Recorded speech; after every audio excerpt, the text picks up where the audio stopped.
We live in a digital world. Many kids are digital natives. They grow up with technology and they know how to use it to find what they want. But do they know how to use their devices in a responsible way? And do they know the skills they will need to transfer into the workplace? On this episode of Carolina Classrooms, we'll take a look at the way digital and media literacy are being taught in South Carolina. Digital literacy is really a very broad term that encompasses lots of areas. Basically, it means that a person has knowledge of the digital world and is able to navigate that world, has the skills necessary to discern positive and negative aspects, as well as to use the tools in the digital world for whatever career or vocation they wish to use them for.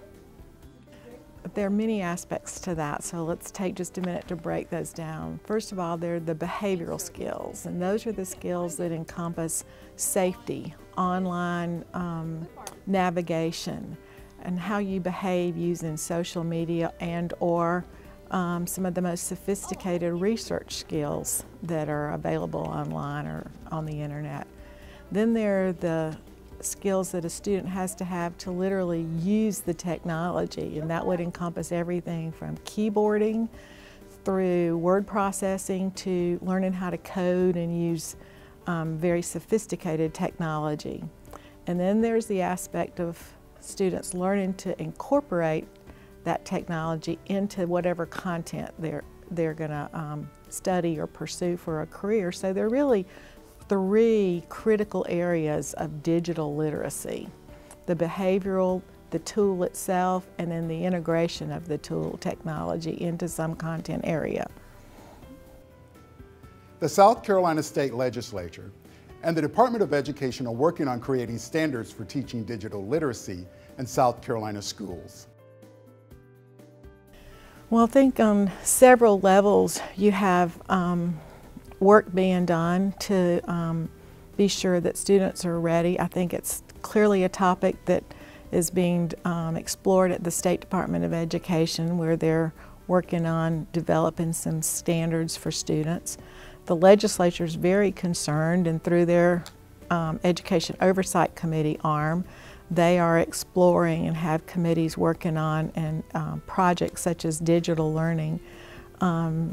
And then you've got the Chamber of Commerce actually weighing in at some of the meetings that I've been to, in which business and industry are saying we need people to have technology skills and those high-level skills to enter the workforce.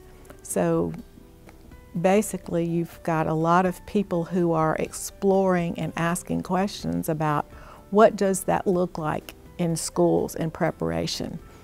The challenge is that currently we don't have one state plan in terms of integration of technology in schools. We have some school districts that are exemplary models. They have their own local plans, but we really don't have a statewide plan yet. I think we're getting there, and I hope that's something that'll come about in the next couple of years. Dr. Sherri Dawkins is teaching students at Spartanburg High School digital skills to prepare them for the workplace. The name of the class is Digital Literacy, and the purpose of the course is to teach the students keyboarding skills, word processing skills, presentation skills, spreadsheet skills, database skills, in addition to multimedia skills. They also learn about internet safety and some safety ethics. Before I kind of knew like basic steps of digital media, but now, I mean, using some of the websites we've used, it's taught me a lot more about it. I didn't know how to use Word document at all before I got into the class, like, period. So I know how to use that now, and I can put different presentations together. I don't only have to use Keynote. It gets my homework done faster and a little bit more research on it, because, I mean, my typing skills weren't as good as last year. With word processing, they would use those skills to create reports. With the spreadsheet, they use the Microsoft Excel skills to analyze numerical data and create charts. With the database, they'll create the database skills And then with the presentation skills, they'll be able to use those skills in order to create presentations to present to an audience. The most important skills that they'll learn is how to effectively use the Microsoft Office software for the 21st century workforce. The first project that we did was a career skills kind of project. So you had to pick a career and like other different careers that you would compare your prices of like the prices you would get of the money, and then the skills that would require for them. It's important to have those skills because it's used in all types of workforce, whether it's the military, if they're going to work in the business aspect, if they're going to be a business owner or entrepreneur. Those skills are very important. It's definitely important, especially in today's world and all the technology and everything. Being able to use technology these days, I feel like is a big factor in having jobs.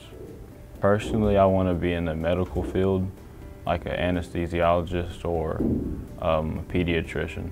I'm going into a nursing career, so this is probably definitely helpful because I'll need to know all these charts and stuff one day.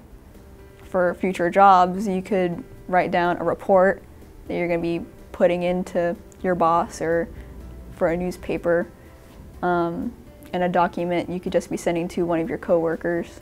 So it's easier to know the skills now than trying to figure it out while you're in work. As far as working online and going over those internet safety ethics standards, we use the EverFi that deals with digital responsibility and the digital literacy. They talk about not entering your personal information. They also talk about how to create passwords, not with personal information. Do not meet anyone out in public. You know, make sure you take a parent. But we definitely use EverFi for that. The challenge of the students learning the keyboarding or digital literacy skills is the fact that I don't think the students realize the relevance of the skills as far as using them in the future and as far as long-term goals are associated with these skills. The thing about it is the students are used to working on electronics and computers, but they're not used to creating documents or working in Excel or maybe creating a presentation or working with database skills. And that's the thing, parents will say, well, they're always on the computer, but it's not those skills that are associated with digital literacy. Outside the classrooms, students have the opportunity to learn technical skills to help them prepare for careers. We visited a summer camp at IT-ology in Columbia, where students were learning about JavaScript and virtual reality. Why do we call it the International Space Center? I think I know. Yes, Pierce. Because I think every country uses it. You're absolutely right. You want to look at the country flags? Yep. Yes, I see it. IT-ology is a 501c3 nonprofit, and our overall mission is to address the critical IT skills need in South Carolina. There are over 4,000 open jobs in IT, and at IT-ology we realized that actually begins in pre-K. So our model is developing the whole IT professional. We've been doing JavaScript and coding. One time I had to do 63 lines of code, and it's really fun. Then at the end, after you code, you get to see how all the lines of codes come up together in one big piece, make like this giant fun activity. As we're going through our projects, we're trying to make sure they tie into what they've already learned or what they're about to learn. Whether it's social study, history, math, any something that they're doing, programming can be related to it. So we want to have to understand that problem solving is key. If we want you to move a ball or create a box and move it from point A to point B, that pertaining to math, geography, learning how to read, ELA, all those subjects apply to programming. It was good at first, but sometimes there would be errors and you would have to fix that. And our teacher, Ms. James, taught us that after we finish all of our code that we have to run it, and if there's any errors we have to debug it, which means like fix any misspellings or fix any errors that are in the code. Today we did virtual reality, and basically what that is, there's a headset, and it's basically like you are literally in it, like in a video game, but not really. The virtual reality is this little headset thing, and we use the ones that you put your phone in, and you can look at something, and if you move up, you can see up, and if you look down, you can see down, and it looks like you're floating. So if you look down, it's super scary, and you can look all around, and you don't just see the same picture. You see what would be behind you if you were in that spot that the 3D camera was taking pictures. It seems like you're actually really in it, you get to see it head on, and then it's just basically just make it seem real, because it looks like you can actually touch it, but you really can't, and then that's what pretty much makes it cool. It's very important. I see IT-ology being a force of thinking outside the box, letting you be able to think outside the box and be creative as possible, not to be in the norm. If you have an idea, tinker with it. Put your hands on it. See if you can actually create it. And there's a problem that comes about, see how you can fix it, how you can apply it to society. So it's a very intricate part of helping school districts, community centers, businesses, fields in that way of delivering technology, because we deliver it from a visual perspective as opposed to a textbook perspective. I'd probably go to New York on a virtual reality tour in the winter, because I've always wanted to see how much snow they get there. The key to what we do at IT-ology is we teach the kids not just a specific technology or language, we teach them how to use technology to create, to innovate, to develop solutions, and to solve community problems. The best thing about this job, to see the kids, having fun, to see their aha moments and the light bulb come on, to hear them say that they love technology and they love to program and they love the robotics, and even that they've made new friends and learned how to work in groups. It is very, very nice to hear that all of this is transferring to the kids and they are becoming a whole individual with technology confidence and knowledge. Not all students in South Carolina have access to the same hardware and software needed to learn these skills. There are ways to address this so-called digital divide. There absolutely is a digital divide. I'll give you some examples. That's not to say there aren't some districts that are in that high poverty rate that are doing great jobs. And they've either buddied with a district that has a plan, a pretty sophisticated plan, and they're able to provide those opportunities to students. But then there's some districts that don't. And things like some districts would have a one-to-one. In other words, there's a laptop or a Chromebook or some device that every student can get daily practice. And then you've got schools in which there's one computer lab or two computer labs and a child has 45 minutes a week. You're not going to learn keyboarding and the other digital skills once a week in a lab that the child who has daily practice learns. It's just, it's a matter of time. And then you'll go into some districts and they'll purchase devices and they'll purchase all the peripherals that go with it, like headphones and microphones. But I've seen students who were trying to learn to keyboard on an iPad, and an iPad is a great tool, but it's not a great tool for learning to keyboard on unless you have an external keyboard, with that iPad. So yes, there is a digital divide just in opportunity for students, in terms of time as well as in terms of the devices that they're using. And then you look in some of the high schools and the opportunities in some of the labs and the equipment that students have access to in our more affluent districts. And then you look at what students have in some of our more rural or poorer districts. And again, that digital divide continues all the way through high school. I think the most critical aspect right now is that we need a state plan. And I've looked at some other states who have put together that master recipe, if you will, or that master roadmap. And we're we're really in need of that so that there becomes some basic and some threshold models for all districts. And there are some resources that they can tap into in order to reach those thresholds if they're not at that basic level. I think we also need to move forward with the putting the standards out there so teachers can build their curriculum maps based on what those standards are. And then finally, I think we need an aspect of the plan that addresses parental involvement and community engagement, because we have to be sure in education that parents know and understand and support what we're trying to do in the buildings, if you will, and that what we're trying to do is in fact what business and industry need.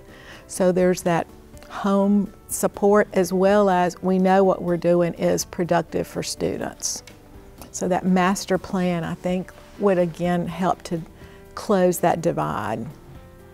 With access to technology, students have access to content, and not all of it is honest. Keeping kids safe and teaching them critical thinking skills is a priority here in South Carolina. I think we have a golden opportunity to teach media literacy today, especially in this world where fake news has raised its ugly head.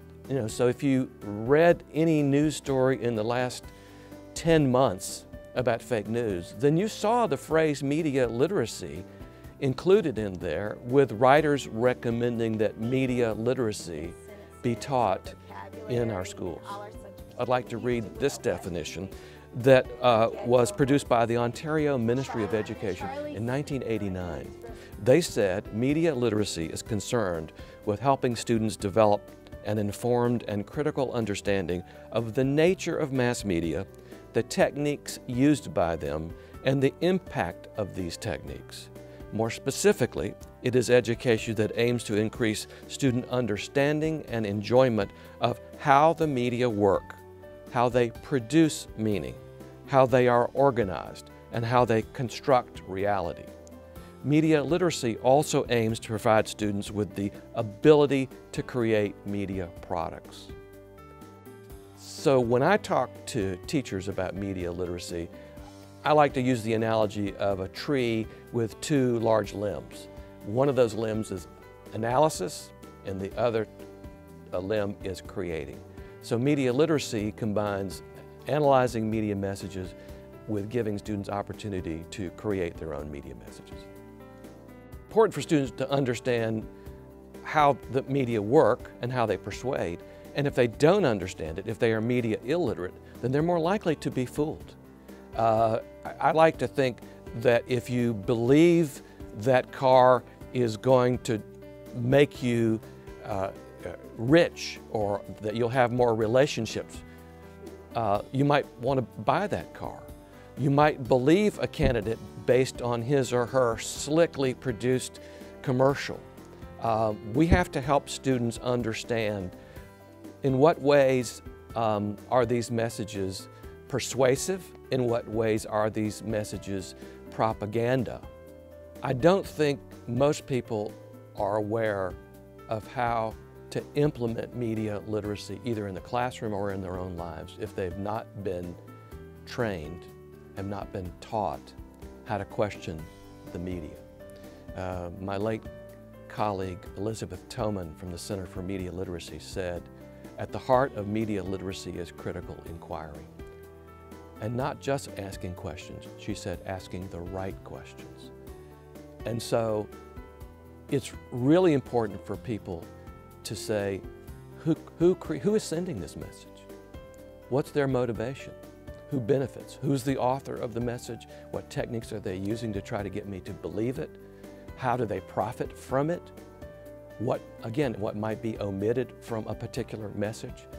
I've heard the expression digital natives, and I think the audience that hears that our young people are digital natives thinks that they understand everything about technology, and that's not true. They might be media savvy, but they're not media literate. They might be able to pick up a camera or an iPhone or a tablet and instinctively know how to use it and what buttons to push. But that doesn't mean that they're using it responsibly or that they've even read the instruction manual that goes with it. And so I think in education, we have an obligation to teach students the rules and teach them those instructions and teach them about those techniques before they ever pick up a camera. You know, the word literacy in 2017, 2018 still means words on a page to most people. But media are also text, and they are text designed to be read, analyzed, interpreted, created, and remixed and recreated. What's happened is we're in a society where everything comes at us so rapidly, but we're not stopping to think, is this true? Who is sending this message? Why are they sending it? And how do they or others benefit from sending it? So I think we've got to retool education to include true media literacy education. We need to train the teachers in how to adequately teach media literacy. And at the same time, we ought to be bringing the parents in and teaching them media literacy so they can implement it at home. Pedro, Lopez-De-Victoria, takes media literacy skills to students through Indie Grits Labs. We have multiple education programs that serve the media literacy needs of South Carolina. We have a field trip program called CineLab, Story Lab, and Media Lab. And those are basically just like 3 separate areas of media that we explore with K through 12 age range students. And in addition to that, I teach an after-school program called Mega Media Lab, which kind of brings all of those things together and is a weekly after-school program that I teach at W.A. Perry Middle School.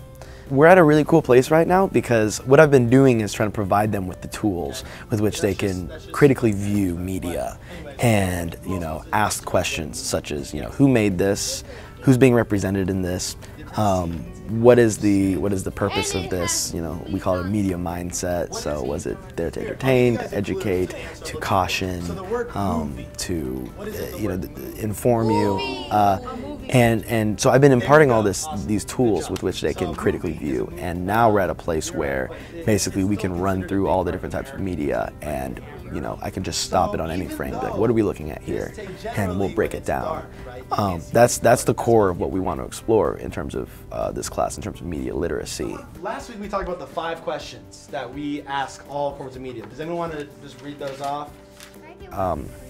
So this Wednesday, the goal is we're going to be exploring PSAs, public service announcements, and you know, how they communicate meaning with just visual language, how important it is to, you know, understand it's a different type of media that is looking to persuade or inform and educate the viewer, as opposed to purely entertain. But some of them use entertainment, and so the way the narrative is structured and what is shown to be very scary, what is shown to be very good, all of that is always really obvious with PSAs, and it's a good way to kind of get at those media making techniques that people use. The most important thing I can communicate to these students is that we are all our own broadcasting station, news publication. We are all, you know, our own camera people, filmmakers, music makers, and that's something that is you know, due to the accessibility of the technology nowadays. So one thing that I think is a really inspiring thing to see is when students realize the power when you are, you know, educated and literate in media that you have to be able to make people feel things and think things and to communicate an idea in a really effective way. I think it goes without saying that our lives are very saturated with media, whether it be through your phone, through your laptop, through, you know, movies, television, even the radio. And because of that, it's something that cannot be overlooked, that we must have a language with which we can discuss these things, with which we can understand these things, and that we can create our own media with. There is so many, you know, tools that media makers use that, if simply, you know, just talked about, can unlock this kind of creative thinking in a student's mind and not only affect the way they view media, but the whole world in terms of, you know, what am I being presented with? Why am I being presented with this? and what role does it play in my life, instead of passively consuming media or just accepting things as they are. Basically to help them think for themselves, in the face of unprecedented levels of information and media that permeates their lives. Just think about our daily lives. You go to the dentist, there's a computer in the dentist office. You look in a police car, there's a computer. I was at a Michelin plant recently on a line. There were computers everywhere on that line in which workers were either reading information or entering information. And so students today are going to be asked to use some sort of digital or technology in their jobs in all likelihood. Even the tractor on the farm now has a computer on it. So if students don't have that digital literacy embedded in their preparation, they're going to really be behind the 8 ball when they begin to pursue their career. Please join us for our next episode of Carolina Classrooms. Be sure to check out our website at carolinaclassrooms.org for more stories about education in South Carolina. Send your story ideas to Carolina Classrooms at scetv.org. Thanks for joining us.